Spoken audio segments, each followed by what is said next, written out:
When learning about an atom, you first want to know its definition is also what it's made up of. The atom itself is made up of three tiny kinds of particles called subatomic particles, which are the smaller particles of an atom. An atom is made up of protons, neutrons, and electrons.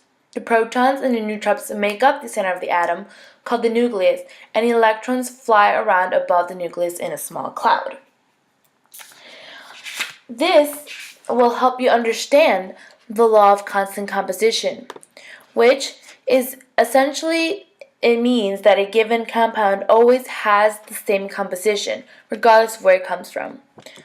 Which a compound is a distinct substance that is composed of the atoms of two or more elements and always contains exactly the same relative masses of those elements. An English scientist and a teacher named John Dalton offered an explanation for the law of constant composition around the early 1800s. It was named Dalton's atomic theory, which is composed of elements are made of tiny particles called atoms. All atoms of a given element are identical. The atoms of a given element are different from those of any other element.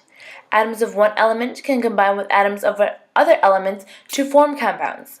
A given compound always has the same relative numbers and types of atoms. Atoms are indivisible in chemical processes. That is, atoms are not created or destroyed in chemical reactions. A chemical reaction simply changes the way atoms are grouped together. By understanding Dalton's atomic theory, we can also go on onto Rutherford's experiment, which is essentially an experiment made by Rutherford, also early in the 1800s, where he shot alpha rays through gold foil, and he hypothesized that the alpha rays particles would pass through the gold foil with little or no deflection. However, when he did the experiment, he saw that although most of the alpha rays did not pass right through, some of the particles were deflected greatly. This showed that the atom is made up of mainly empty space except for the nucleus in the middle, which has the most mass in the atom.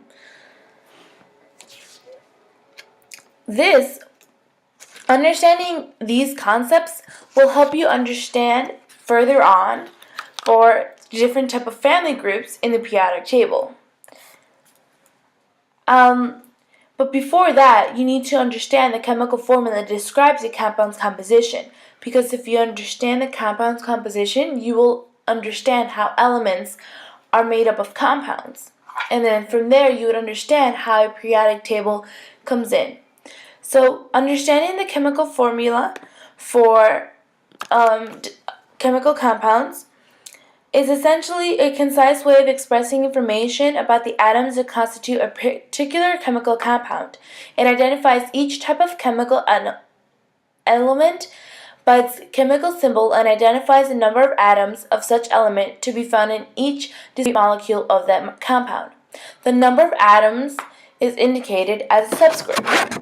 For example, we have a simple molecule consisting of one carbon atom bonded to four hydrogen atoms that has the chemical formula of capital C for H. From there, we understand that the subscripts are the amount of charges or the amount the compounds are needed to make a chemical compound neutral. You will find these names in the periodic table. The periodic table is separated by family groups. We have the far left side, which consists of hydrogen, lithium, sodium, potassium, rubidium, cesium, and francesium. This far side is called alkali metals. They have a positive 1 charge. The following column, which begins with beryllium, all the way down to radium, is alkali earth metals, which they have a positive 2 charge. Then we have the column with boron. They're also metals. They have a positive 3 charge. And then we have a tricky section, which begins with carbon and ends with lead. It has a positive 2, positive 4 charge. Depending on your second element in the the name, which would be your anion, because compounds are named cation and ion.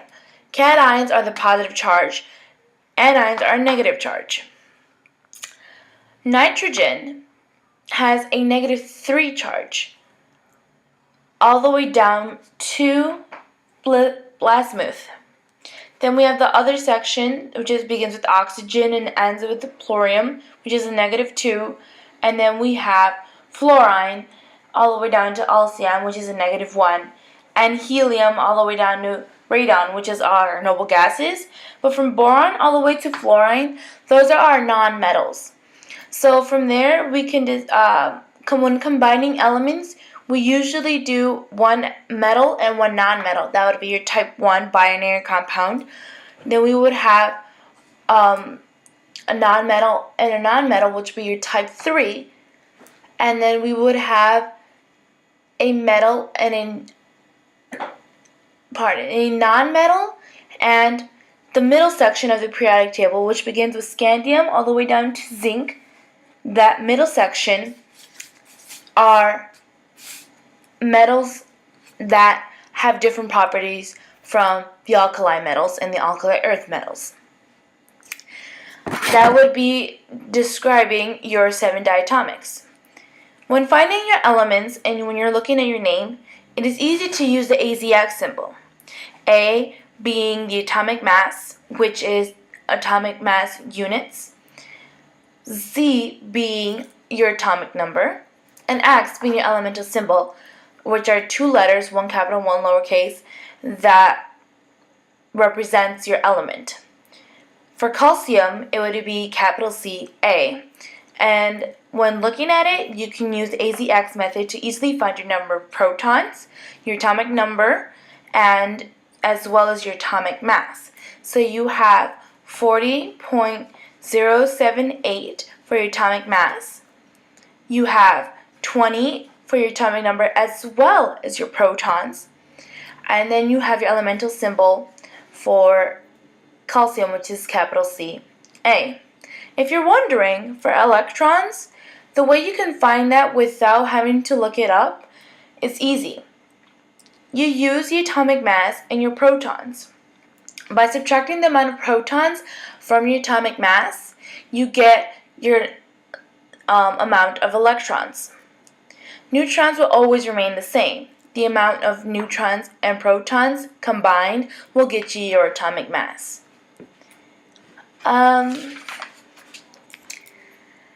Ionic compounds are compounds that are able to combine with other compounds, creating an element. If we have calcium chlorine, we can combine those two and create calcium chloride 2. Naming elements, you have different prefixes and you have different suffixes. When it comes to an anion, it usually ends with IDE. And when naming cations, they usually remain the same because they are the parent atom. When formulating ions, we first want to know what an ion is, which is an atom that has gained or lost one or more electrons, which gives the element a positive or negative charge. So in this example, we want to show that calcium has gained a charge and therefore that has lost 2 electrons. So to show that, we have a formula. So we start off with calcium on the right side, capital C, A, and we draw an arrow to show that it's going through change.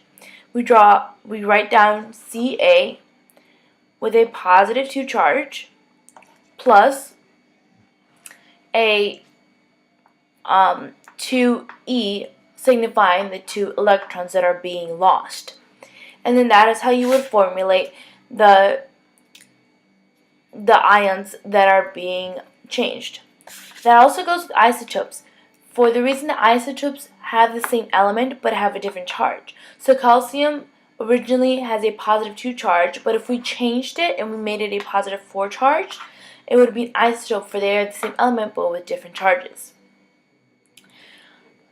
We can combine these ions to form neutral compounds. And that is how we form a neutral compound through the equation that we use to formulate ions. We can also use a periodic table to help us because we have different sections, as I mentioned before, with the positive charges in each column. Therefore, using the periodic table, we can observe and we can also understand the charges that each element has and how we can use it in the chemical formula to find their charge. So overall, we have learned the elements, their charges, and what makes up an element, which is basically an atom, atoms that are put together. So all this relates back to atoms, and it all began with Rutherford's experiment.